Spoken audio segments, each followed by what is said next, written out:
Na wasalimu kwa jina la Jamhuri ya Muungano wa Tanzania. Kazi endelee. Leo tumeamka tukiwa tunasherehekea Nyerere Day, lakini vile vile nawapongeza sana wananchi wa wilaya ya Kisarawe, lakini pongezi nyingi na kubwa sana kwa jeshi letu la polisi wilaya ya Kisarawe, afisa upelelezi wilaya ya Kisarawe, mkurugenzi, afisa kilimo na wananchi wa kata ya Marui kwa jitihada kubwa na kupokea maelekezo ya DC ni kwamba yeyote anayetorosha korosho mkamate, hata awe nani, iwe gari, iwe pikipiki, iwe basi, iwe daradara, ili mradi ujiridhishe kwamba ametorosha korosho ni kukamata, tunataifisha na utaratibu unafata. Hii ni kesi ya hujumu uchumi. Mheshimiwa Rais ameamua kuwakomboa wananchi wakulima wadogo wa korosho. Tumeona juzi Mtwara eneo la Runari, na jana korosho zimeuzwa shilingi 4,150, lakini kuna matapeli wezi huku Kisarawe wananunua korosho kwa shilingi 500, kwa shilingi 800, kwa shilingi 700 kwa kuwadanganya wananchi kwamba soko halipo. Sasa jana wataalamu wetu, jeshi letu la polisi mahiri kabisa na viongozi wetu mahiri, wananchi wazalendo ambao wameamua kusapoti serikali ya awamu ya 6 wamekamata kilo 600 za korosho ambazo zilikuwa zinatoroshwa kuelekea Kibiti.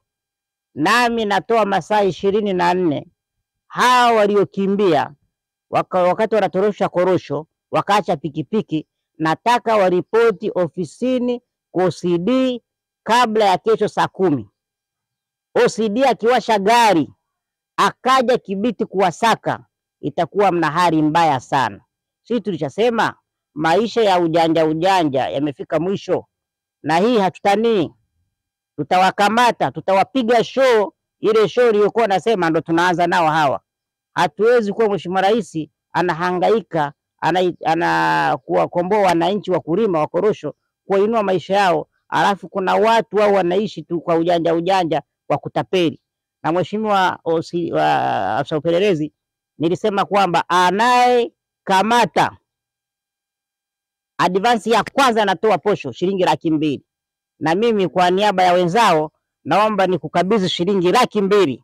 Mkurugenzi, naomba mkabidhi afisa shilingi 200,000 kama sehemu ya ahadi yangu. Mtenda mema hulipwa mema. Asante sana. Mungu akubariki sana. Sisi hatuna mzaha. Kadri mnavyozidi kwenda, yoyote anayekamata tunakupa kwanza 200,000 yako, alafu utaratibu mwingine unafuata. Na niwapongeze jeshi la polisi, msimuonee mtu wala msimhurumie mtu. Kama kweli mtu anatorosha korosho ni kumkamata, alafu mchakato mwingine unaendelea, na hizi pikipiki ziwekwe hapa mpaka utaratibu mwingine utakapofuata.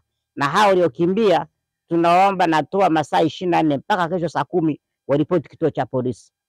Nikiwasha gari hapa kamati ya ulinzi na usalama, tukija Kibiti tunakusaka, tutakusaka vibaya mno. Yani tutakusaka kama vile, yani sijui nisemeje, aje ujisalimisha haraka, na wale wanaokutuma na wote wenye mtao tunahitaji cheni yote haraka iwezekanavyo. Mungu akubariki sana, endelea na kazi, chapa kazi, uko sehemu salama. Naomba uende na wewe ukanywa supu asubuhi. Kunywa supu ya kuku, endelea na msako. Hatuwei sisi. Ukifanya memba, sisi hatuna shida na mzigo upo. Tunahitaji ukamate wahalifu.